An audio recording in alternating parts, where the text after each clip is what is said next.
Bonjour et merci de nous retrouver sur CITS. Nous sommes à la leçon 54 dans le cadre du CCNA 200-301. Nous sommes en train de parler de l'adresse IP version 4 et nous allons maintenant voir les types de communication afin de comprendre comment est-ce que les messages sont traités par les hôtes d'un réseau. Alors, en introduction, il y a principalement trois types de communication. La communication unicast, la communication multicast et la communication broadcast. Nous avons déjà vu ces éléments, mais ici, j'aimerais partir dans les détails spécifiques à l'adresse IP. Donc, nous sommes, j'aimerais partir dans des détails qui sont liés au traitement de ces types de communication lorsque nous sommes à la troisième couche. Donc, en ce qui concerne le unicast, c'est le processus de transmission d'un IP packet d'un host à un host. Donc, de temps en temps, je vais venir ici. Si le PC 3 veut communiquer au PC 9, c'est une communication unicast.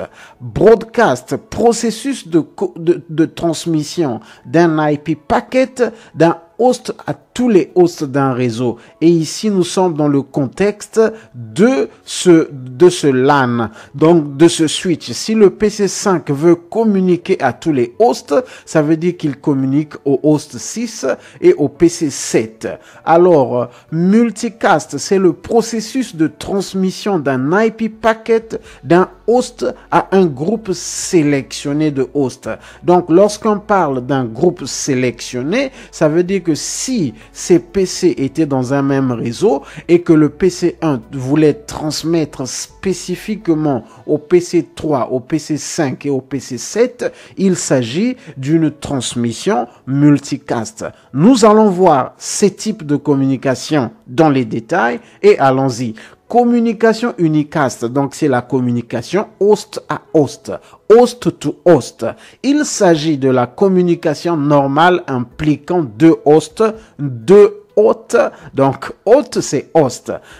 Dorénavant, c'est-à-dire je vais plus utiliser hôte, mais hôte c'est la même chose que host. Il peut s'agir d'une communication entre un serveur et un client ou encore ou encore d'un client à un autre client. Lorsqu'il s'agit d'une communication d'un client à un autre client, on appelle cela peer-to-peer. Donc, les IP packets des messages unicast, donc unicast packet, sont destinés à l'adresse IP de l'hôte destinataire du message et peuvent être transmis au travers de l'Internet. Et donc, qu'est-ce que cela veut dire? Si le PC3 veut communiquer au PC9, il va transmettre ces messages avec pour adresse de destination l'adresse IP du PC9. Et ici, considérons que ici c'est l'Internet, les routeurs qui sont dans l'Internet pourront transmettre ces IP packets parce qu'ils sont destinés à un unicast, ce sont des messages unicast. Alors, ici, on nous donne l'exemple, c'est la même chose que je suis en train de faire dans le cas de ma topologie. Ce PC veut communiquer avec cette imprimante, il s'agit d'une transmission unicast. Communication broadcast, il s'agit de la transmission des IP packets destinés à tous les hôtes du réseau. Les broadcast packets utilisent une adresse spéciale. Lorsqu'un hôte reçoit un paquet qui a comme adresse de destination le broadcast, il traite le message de la même façon qu'il traite les messages destinés à une adresse unicast. Donc, du point de vue de celui qui reçoit le message, il n'y a pas de différence. Il va traiter le broadcast de la même façon qu'il traite le unicast. Alors, si nous repartons ici, si le PC5 envoie un broadcast dans ce réseau local, donc tous les PC connectés au switch 7, les PC 6 et le PC 7 vont recevoir le broadcast. Donc, si également le PC 3 transmet un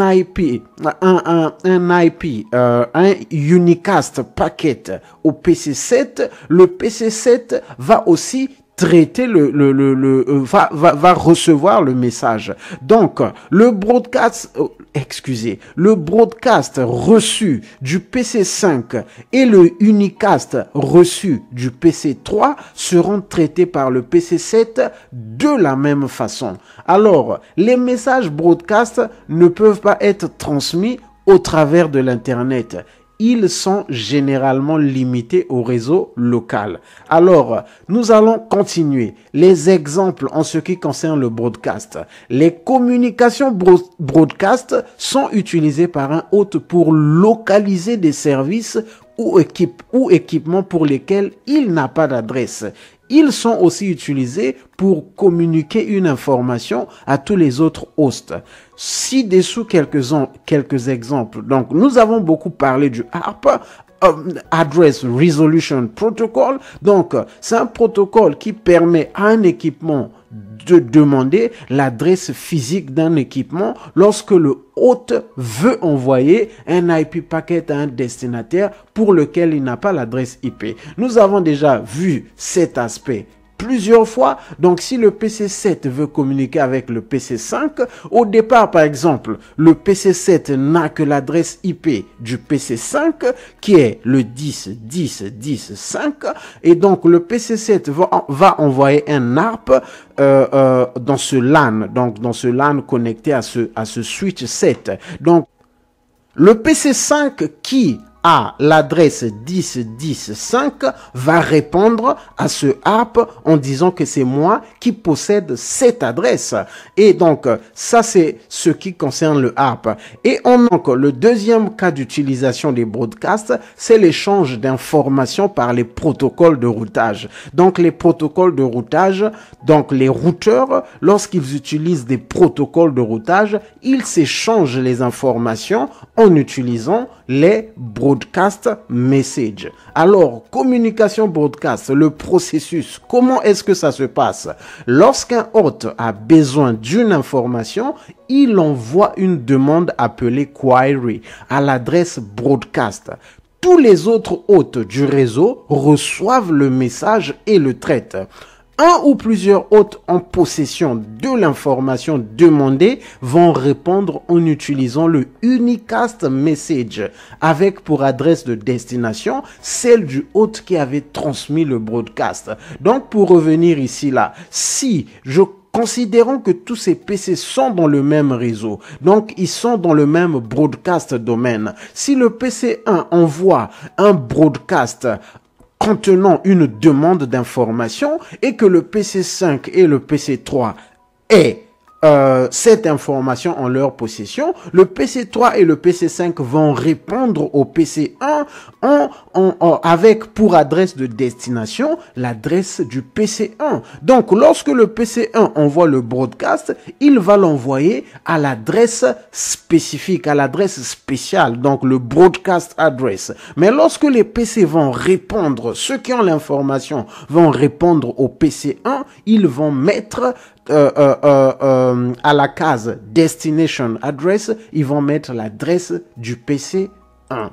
Alors, lorsqu'un hôte veut envoyer une information à tous les autres hôtes du réseau, il crée un broadcast packet contenant l'information. Donc, il n'y a pas que la demande d'information. Les équipements peuvent aussi être en possession d'une information qu'ils doivent partager aux autres équipements qui sont dans le même réseau. Donc, les types de broadcast, il y a deux types. Ici, nous sommes en train de voir le directed broadcast.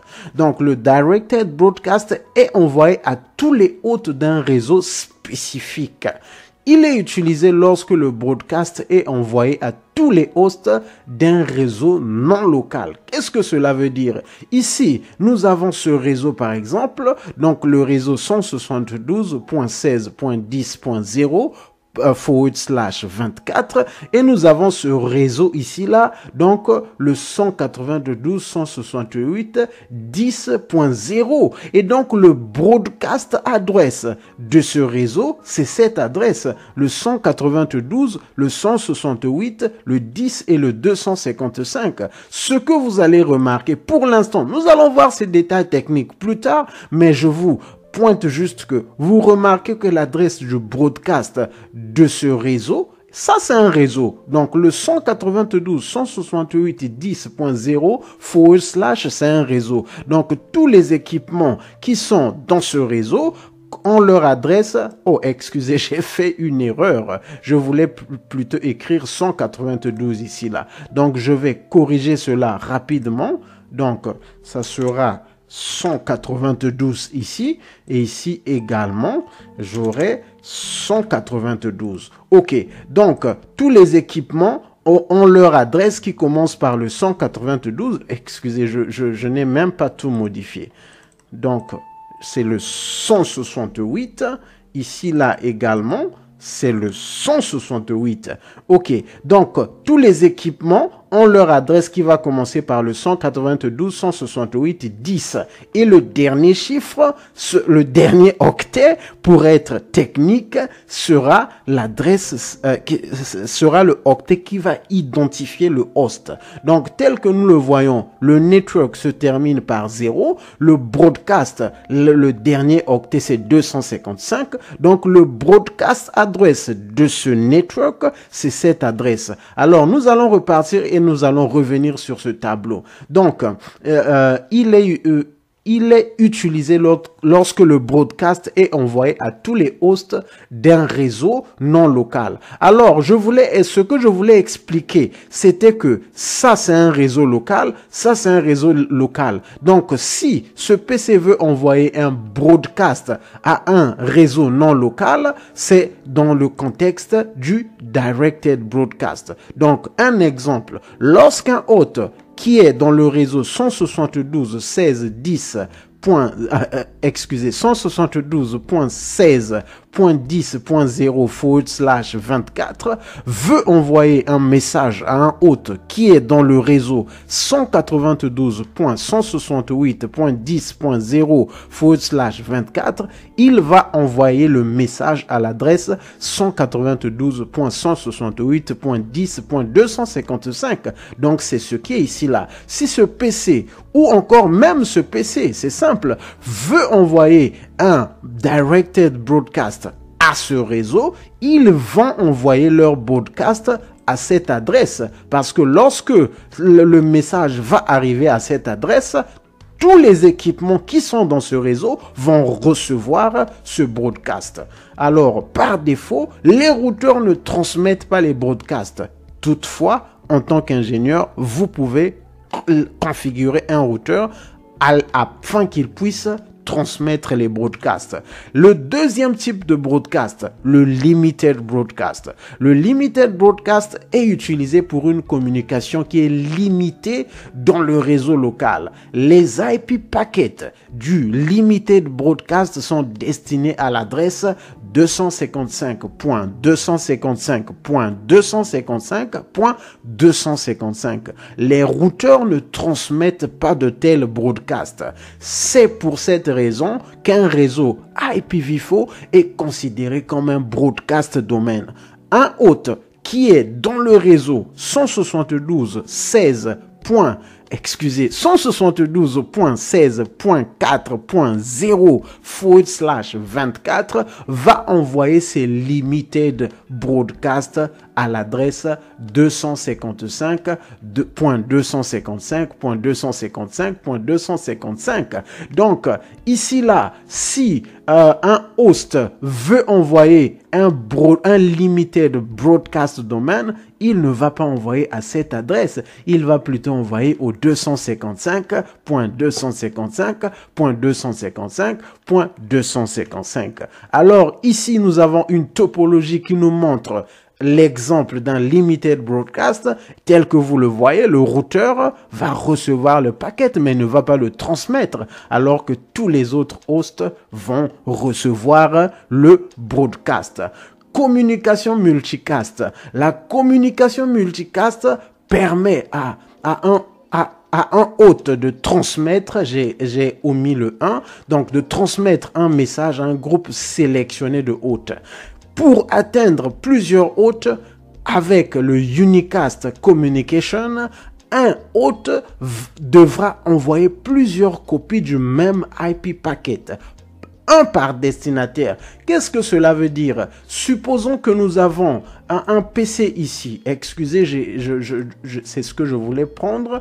Un PC qui veut communiquer, qui veut envoyer un unicast, par exemple, au PC1, au PC2, au PC4, au PC5 et au PC7 et au PC8, il devra envoyer combien de copies? 1, 2, 3, 4, 5, 6 copies. Donc, il va avoir la première copie pour le PC1, la deuxième copie pour le PC2, la troisième copie pour le PC4, ainsi de suite. Il aura besoin de 6 copies. Donc, une copie par PC de destination, donc hôte de destination. Alors, avec la communication multicast, le hôte peut envoyer un unique IP packet qui pourra atteindre des milliers de destinataires. Donc, avec le multicast, nous n'avons plus besoin d'une copie par host. Donc, il s'agira simplement d'une seule copie que par des mécanismes, par les protocoles, que des milliers, voire des millions d'équipements pourront recevoir la même copie du message. Alors, la communication multicast permet de conserver les ressources des équipements. Qu'est-ce que cela veut dire? Lorsque nous sommes dans le contexte de ce réseau, si le PC5 envoie un broadcast, tous les équipements devront traiter ce message. Si le PC6 envoie, tous les équipements vont traiter. Alors, qu'est-ce qui se passe? Il se peut que le PC6 n'ait besoin d'envoyer le broadcast qu'à quelques équipements spécifiques. Donc, pour illustrer cela, nous allons essayer d'agrandir ce réseau. Nous avons un autre PC ici. Nous avons un autre PC ici. Nous avons un autre PC ici. Nous avons un autre PC. Donc, 1, 2, 3, 4. Excusez, ça fait 5, 6, 7. Et donc, lorsque chaque équipement de ce réseau va envoyer un broadcast, tous les équipements vont traiter. Et nous l'avons vu lors des précédentes sessions, nous avons donné les exemples du traitement de ces messages. Ça prend le ressource, le CPU des équipements, le fait qu'ils doivent traiter ces messages. Alors, qu'en est-il si le PC5 veut envoyer le message seulement à ce PC et au PC7, voire aussi à ce PC, mais pas les autres? Donc, c'est dans ce contexte que le multicast permet de conserver les ressources parce que le message n'est intéressant que pour ce PC, pour le 7 et celui-ci. Les autres n'ont pas besoin de ce message. Pourquoi est-ce qu'il faut les envoyer ce message? Ils vont le traiter et à la fin, ils vont se rendre compte qu'ils n'ont pas besoin de ce message. Donc, le multicast permet de préserver les ressources. Alors ici, on nous donne l'exemple d'une transmission multicast et tel que nous le voyons ici. Donc, il y a ce PC certainement qui a transmis et nous voyons que ces deux ont reçu le message. Les autres n'ont pas reçu le message parce qu'ils ne sont pas concernés par le message. Donc, le multicast permet de préserver les ressources. Alors, dans quels sont les cas d'utilisation? Donc, vidéo et audio en ligne. Tel que nous sommes dans le contexte de YouTube, cette vidéo sera publiée et au moment où certainement vous serez en train d'écouter cette session, il y aura peut-être 3 ou 4 autres personnes au même moment que vous qui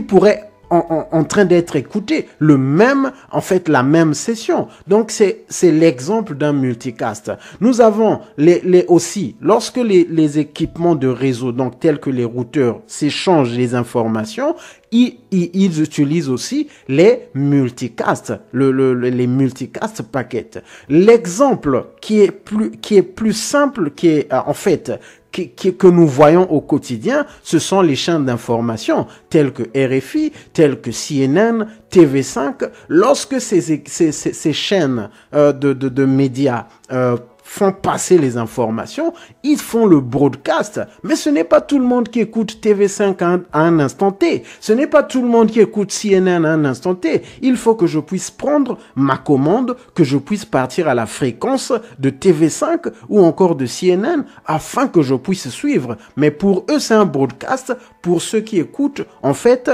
c'est un multicast. Alors, communication multicast, les clients, les hôtes qui désirent recevoir une communication multicast sont appelés multicast client.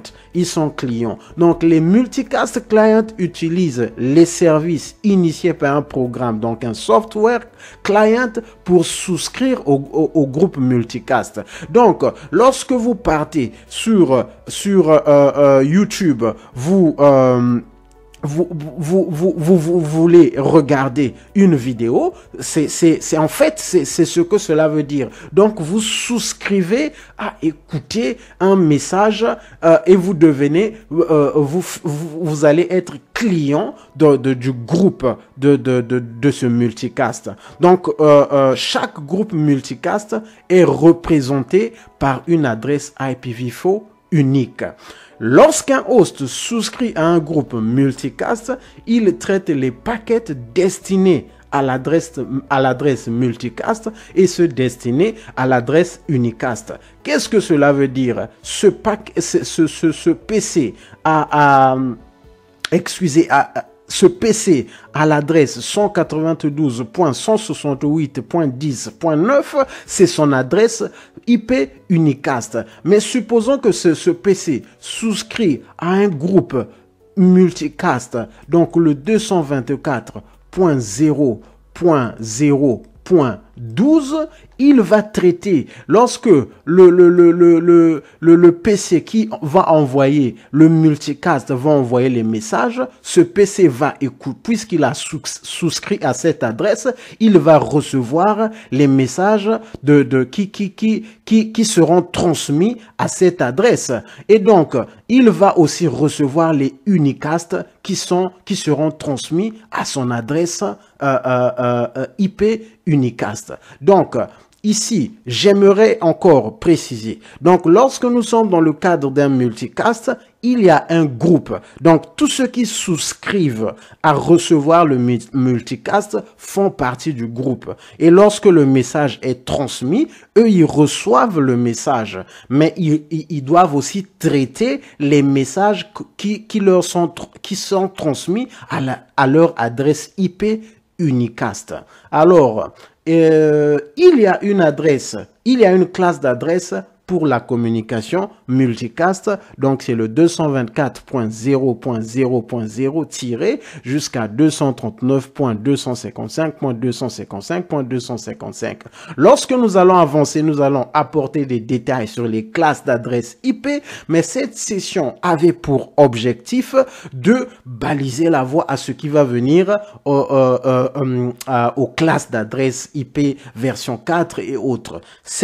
Cette session voulait vous présenter les types de communication afin que vous puissiez comprendre comment est-ce que les équipements communiquent, quels sont les types de messages. Merci de nous avoir suivis. Nous nous retrouvons lors de la prochaine session. Je ne le dis pas souvent, mais je vous encourage à souscrire à notre page YouTube et aussi à aimer cette vidéo et d'autres vidéos que vous suivez si vous aimez le contenu. Bien sûr, merci de commenter aussi. Merci de nous laisser vos messages. Que Dieu vous bénisse.